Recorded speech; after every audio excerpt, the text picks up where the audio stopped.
Bonjour à tous. Macron vient de vivre la semaine la plus humiliante de sa vie et je pèse mes mots. Aussi bien du point de vue diplomatique, il a vécu une COP28 épouvantable, on n'en parle pas dans les médias français et pour cause. Vous allez voir, il y a des enquêtes de presse extrêmement fouillées qui sont sorties. Et puis, sur le Proche-Orient, on va voir ce que ça veut dire. Et puis même en interne, plus personne ne le respecte dans ses propres administrations. Je vais vous donner des exemples. Et vous allez voir que BHL, Bernard-Henri Lévy, est dans le coup. Et ça, c'est assez extraordinaire, révélateur bien sûr d'une double faiblesse. La faiblesse de Macron en lui-même, une nullité diplomatique, la traîtrise et la soumission, qui se conjugue à un affaiblissement de la France parce que la France n'est plus respectée, parce qu'elle n'est plus souveraine. Alors ça n'est pas du tout inéluctable. On doit nous libérer, c'est-à-dire retrouver la souveraineté, et nous libérer de Macron. Et j'en appelle évidemment à sa destitution par ceux qui ont le pouvoir constitutionnel de le faire, c'est-à-dire les parlementaires, qui se réveillent un peu. Mais vous allez voir cette histoire et le rôle de BHL et tout le reste dans cette vidéo. N'hésitez pas à la partager. Elle est importante pour ce qu'elle dit et pour ce qu'elle propose. Et pour cela, la relayer, à lui donner de la force en vous abonnant ou réabonnant à cette chaîne YouTube. Peut-être que vous avez été désabonné par YouTube, vérifiez, ça arrive. Vous abonnez à la chaîne, c'est tout simple, c'est cliquer sur s'abonner en dessous. C'est un clic, c'est gratuit, c'est fait. Plus vous êtes abonné, plus les vidéos sont recommandées automatiquement par l'algorithme de YouTube et donc ça circule mieux.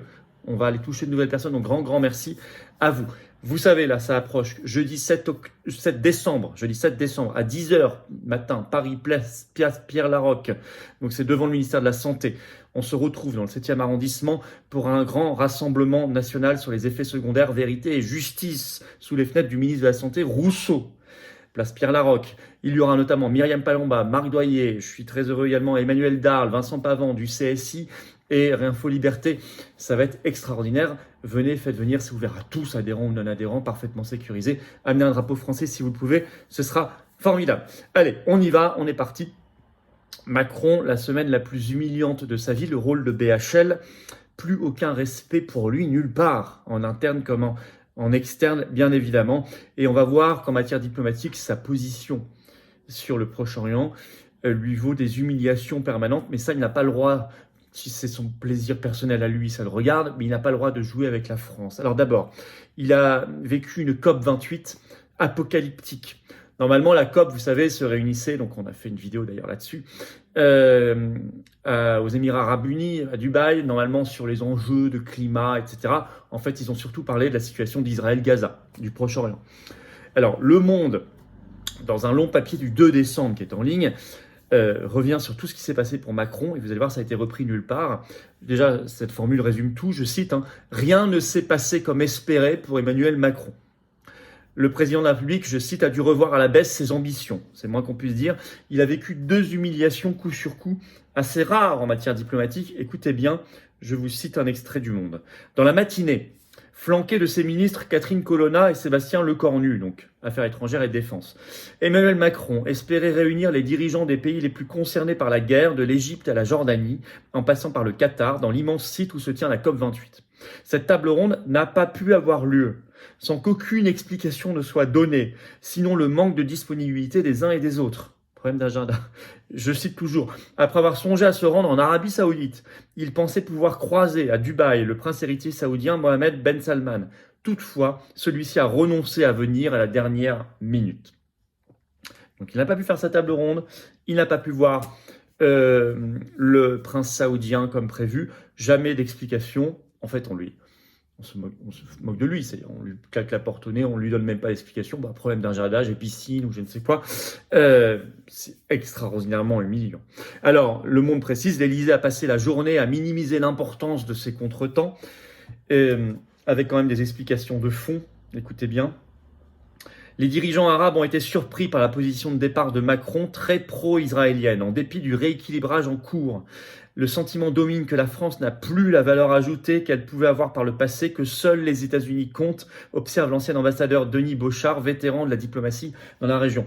Ben oui, une France parfaitement alignée sur Washington, on va directement voir Washington, si elle n'a rien à dire de spécial. Vous voyez, c'est ça aussi la nullité diplomatique et le drame, la soumission de Macron. Alors, je rappelle quand même que chez Macron, les humiliations diplomatiques sont monnaie courante. Rappelons, début février 2022, son voyage à Moscou avec la table géante quand Poutine l'avait reçu et toutes les autres humiliations de ce déplacement. Au Maroc, il a subi en 2023 2 grosses humiliations en mars sur les relations France-Maroc quand il avait déclaré qu'elles étaient bonnes et qu'elles étaient bonnes en particulier entre l'Élysée et le roi, et que le roi avait fait un communiqué pour répondre. Elles ne sont ni bonnes entre la France et le Maroc, ni bonnes entre le roi et le palais de l'Élysée. Puis lors du tremblement de terre au Maroc en septembre 2023, où il s'était vu claquer la porte au nez concernant l'aide humanitaire et l'aide de sécurité civile. Les BRICS. Je rappelle qu'en août dernier, lors du sommet des BRICS, il lui a été claqué la porte au nez quand il a voulu s'inviter au sommet. L'Ukraine, je rappelle que dès 2022, dès le premier semestre 2022, au tout début de la guerre, les Ukrainiens ont inventé le terme macroné pour dire parler pour ne rien dire. L'Afrique subsaharienne, je rappelle que début mars 2023, il a été filmé errant dans un état de délabrement personnel avancé dans les rues de Kinshasa. Vous vous souvenez tous de ces images et de toutes les autres. Je vous cite que les plus récentes, là, 2022-2023, mais il y en a depuis 2017, sans problème. Alors, BHL est dans le coup. Un président de la République complètement démonétisé. Alors là, il y a une très longue enquête spéciale dans Libération le 1er décembre, une enquête de 17 pages très fouillée. Le titre, Proche-Orient, comment les improvisations de Macron malmènent l'héritage de la diplomatie française. Et on va lire le début de cette enquête édifiante, notamment sur le rôle révélé de BHL, encore une fois, dans une idée catastrophique. Je vous cite le début de cette enquête, vous allez voir. Qui inspire la diplomatie d'Emmanuel Macron? Comment expliquer tant d'atermoiements depuis le 7 octobre et cette idée de coalition internationale anti-Hamas lancée comme un coup de poker lors de son déplacement en Israël le 24 octobre? Elle a surpris le monde entier sans qu'aucun pays n'y souscrive. Elle a saisi le Quai d'Orsay jusqu'à l'Élysée. Alors la France va bombarder Gaza, se sont vus questionner les communicants du château, bien embarrassés de devoir décrypter la position française, puis de rétro-pédaler devant l'ampleur du flop. Même le responsable de la cellule diplomatique, Emmanuel Bonne, fin connaisseur du Proche-Orient, s'est contorsionné pour n'avoir pas l'air pris de court.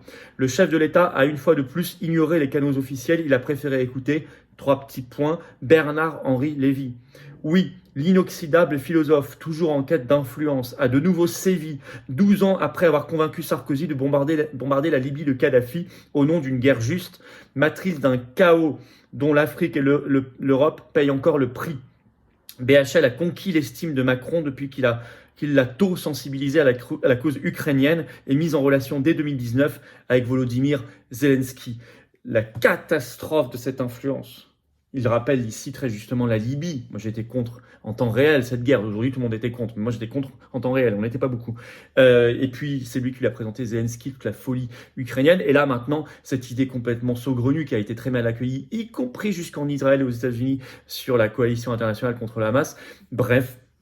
Voilà, BHL était en fait là-dedans, ça a été révélé. Ainsi, je cite toujours, ainsi se dessine aujourd'hui la diplomatie française, last minute, en quelques SMS, sur une intuition présidentielle. Le Quai d'Orsay, il l'a écrit l'enquête, il l'a réformé, affaibli. Il a veillé à ce qu'aucune tête ne dépasse. Les ministres des Affaires étrangères ont été réduits à des rôles d'exécutants, écrit l'enquête. Vous savez, quand vous avez une manière de gouverner, de présider, de gérer, en faisant en sorte que les plus nuls soient promus, qu'aucune tête ne dépasse, comme on dit, c'est qu'en fait, vous êtes un faible, vous êtes un petit. C'est-à-dire que vous ne faites pas émerger les meilleurs autour de vous. Vous faites, au contraire, vous chassez les meilleurs, vous faites émerger les plus nuls pour qu'on ne vous fasse pas d'ombre. Parce qu'il est facile de vous faire de l'ombre, ça veut dire, parce que vous êtes tout petit.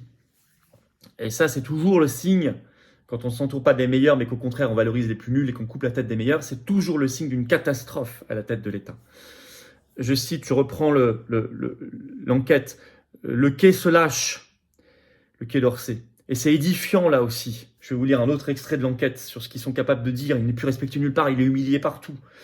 Je cite un autre extrait, écoutez. Macron s'est voulu tout puissant, mais après le fiasco de son entreprise libanaise il y a 3 ans, souvenez-vous son voyage catastrophe, le Proche-Orient a encore cruellement révélé ses faiblesses et l'impasse dans cette terre incendiaire de son éternelle politique du « en même temps ». Au Quai d'Orsay, où l'on respecte d'ordinaire le devoir de réserve, les langues se délient. J'ai tellement honte, s'indigne un ambassadeur en poste dans la région. Un jour, Macron est à 2 doigts d'annoncer qu'on va raser Gaza de concert avec Tsahal, 15 jours après, il est sur la BBC à traiter Israël de tueur de bébés. On sait que ce conflit en France est aujourd'hui une question de politique interne. Là, il a réussi à aliéner les musulmans, puis les juifs. S'agace un ancien ponte du quai. La conférence humanitaire pour Gaza, le 9 novembre, à Paris, n'a convaincu personne, laissant perplexes les ONG, irritant les Israéliens non conviés. On est pourtant les premiers concernés, s'indigne un haut diplomate à Jérusalem. On a bien compris que c'est une petite opération pour se pousser du col, du damage control à consommation locale. C'est incendiaire. J'ai tellement honte, là, son ambassadeur dans la région. Maintenant, il parle, vous voyez. Alors, je cite toujours des coups de barre incohérents, désarroi et inquiétude de notre position illisible sur la scène internationale, et même dangereuse, vu les flambées anti-françaises dans le monde arabe. Je rappelle quand même que le mois dernier, on en avait parlé sur cette chaîne, 10 ambassadeurs et hauts diplomates ont publié une lettre fait rarissime dans la diplomatie française, dans l'histoire de la diplomatie française, pour s'indigner de la position de Macron et de la manière de faire. Alors, la fin de cette enquête de Libé de 17 pages est dramatique pour lui et malheureusement pour la France. Je vous cite un extrait. Écoutez bien. Macron cherche désespérément sa voie. Il a été le seul chef d'État à proposer une coalition anti-Hamas, le seul à s'asseoir après aux côtés de Mahmoud Abbas à Ramallah, le seul à se faire tancer par le roi de Jordanie, puis lancer le 9 novembre la fameuse conférence humanitaire pour Gaza. Macron girouette, l'appelle-t-on dans les rues de Tel Aviv, et le traître dans celles du monde arabe. On brûle son effigie place Manara à Ramallah. Quelle est loin l'image de la France au chevet de la Palestine, celle du bon docteur Chirac, redopant le dépressif Arafat. Le chef de l'État voudrait reprendre la main. Il a ordonné qu'on lui donne vite de nouvelles idées, réalisant l'utilité des diplomates soudains appelés un à un pour constituer une sorte de task force sur le Moyen-Orient. Il continue de consulter à tout va de l'intouchable BHL au sulfureux humoriste, porte-voix autoproclamé des quartiers, Yassine Bellatar. Tout ça, vous voyez, je vous dis des choses très précises, il y a beaucoup de révélations là-dedans. Il faut faire circuler partout. Alors bien sûr, c'est un homme inconstant, narcissique, adolescent, immature, soumis et dangereux. Et je pense qu'on n'est pas trop dur en disant ça de lui.